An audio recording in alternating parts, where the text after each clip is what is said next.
আমার স্বামী শহীদ রবিউল ইসলাম, তিনি জামাত ইসলামের একজন কর্মী ছিলেন। তিনি মনে প্রাণে চাইতেন আমাকে বলতে, আমাদের এই বাংলাদেশে ন্যায় ও ইনসাফ ভিত্তিক রাষ্ট্র গঠন হবে, ইসলামী শাসন প্রতিষ্ঠা হবে। এই ইসলামী শাসন প্রতিষ্ঠার জন্য কখনো যদি আমাদেরকে ডাকা হয়, আমি অবশ্যই সামনের কাতারে থাকবো। তুমি আমাকে কখনো পিছু টান দিবে না, তুমি আমাকে সাহায্য করবে। সে দায়ী করেছে ন্যায় ও ইনসাফ ভিত্তিক শাসন প্রতিষ্ঠার জন্য আন্দোলনে গিয়েছিল। তারপরে সে শহীদ হয়ে গেছে। তার মনে একটা তামান্না ছিল, শহীদি তামান্না, যে ন্যায় ইনসাফ ভিত্তিক রাষ্ট্র গঠনের জন্য যদি তাকে জীবন দিতে হয়, সে জীবন দিতে পিছু পা হবে না।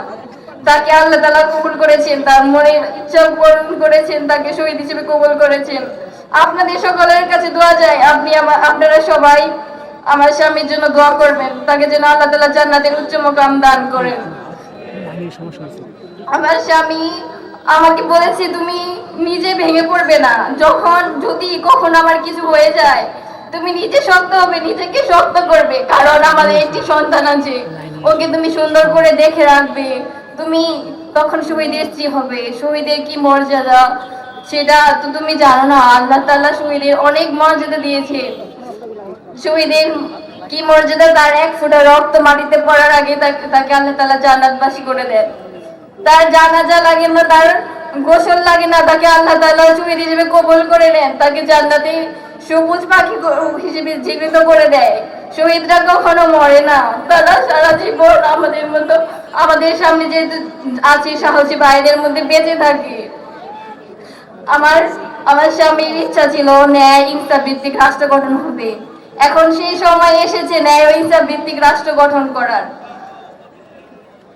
আমি সবাইকে বলবো, আপনারা ঐক্যবদ্ধভাবে দেশে ন্যায় ও ইনসাফ ভিত্তিক রাষ্ট্র গঠনের জন্য লড়ে যাবেন। আমি মনে করি জামাত ইসলামের কর্মী শুধু আমার স্বামী নয়, যারা আছে কর্মী তারা সকলেই শহীদি তামান্না বুকে নিয়ে এই রাজপথে নেমেছে। তারা ন্যায় ও ইনসাফ ভিত্তিক রাষ্ট্র গঠন করেই ঘরে ফিরবে।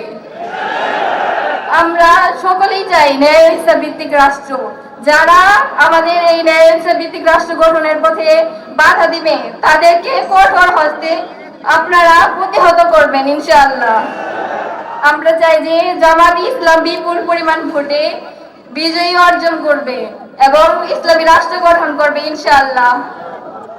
আপনাদের কাছে বলতে চাই যে আমার ছোট্ট মাসুম বাচ্চার জন্য আপনারা দোয়া করবেন। সে সারাক্ষণ বলে, আমার বাবা কোথায় গেছে, আমার বাবাকে এনে দাও।